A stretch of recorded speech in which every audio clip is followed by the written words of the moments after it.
He is. Why are you asking? Would you like to go on a date with? I can set it up. I know the guy. Yeah, Scott is single. In season 6, will he have any other? We actually go all of season 6 without exploring that. We wanted Scott to kind of take the back seat in a relationship and really focus on himself, because I feel like in real life that is necessary. For me, at least, I had to take a break, and I didn't know it at the time, but I learned a lot about myself, and I was so happy to take that break and learn more about me. I'm still on that break. I'm still learning a bunch about myself, and it feels great. I know how to handle life better. I know which direction I'm going. I know how to attain goals. I just have more motivation. It's just interesting. So I feel like Scott really needed that, because in season 1 he's been in love with Allison and then Kira. There hasn't really been much of a break there. So we were excited to kind of explore that, and it was really cool seeing Scott in that light, and really focus on other things rather than his girl. Even though we love when Scott's with a girl, he's very sweet, he's very compassionate with them. He's a really good boyfriend and a good role model, but it's nice to see him kind of focus on other things, Definitely. But I do miss making out with people. So bring on Love Interest Season B. I can keep talking.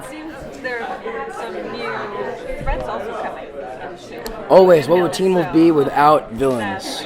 If there was no, if there were no villains, there would be no show for Scott.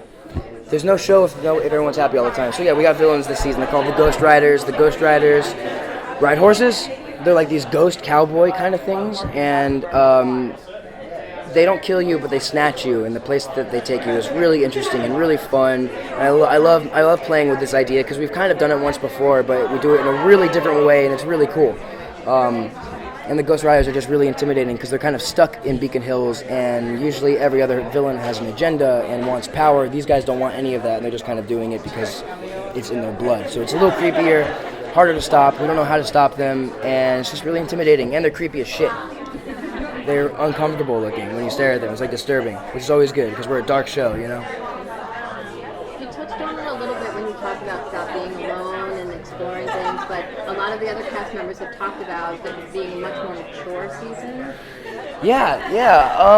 I mean, maturity is something that I've tried to pump into Scott ever since the show really started taking off, and he was really comfortable with being a werewolf, I wanted that transition to really start taking place, and so maybe they're just now hopping on that wagon, But yeah, for Scott, the last couple seasons, I've really been trying to each season just kind of mature him up a little bit, like bring him down to rock bottom and then just skyrocket from that experience, because that's what happens to me. I hit a rock bottom, and then boom, I fucking learn a lot from it, and I feel enlightened. I feel like this new man.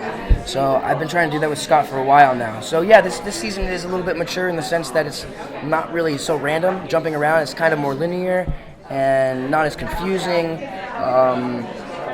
So I mean, maybe it's more mature in that sense. I don't know what they mean. They're stupid. They're young. I've been here since the beginning. Damn it. So Cody is coming back, and it sounds like he's looking for redemption. That's right.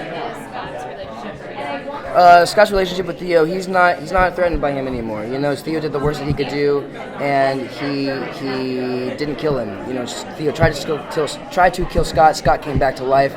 He is not threatened anymore. He sees Theo as more of an annoyance, but he wants to keep him around in case shit hits the fan, and he needs him in his pack as muscle and as help. So Theo is now not anything to worry Scott, but he will keep him around in the back of his head just in case Theo's an asshole, or in case he needs him to help fight.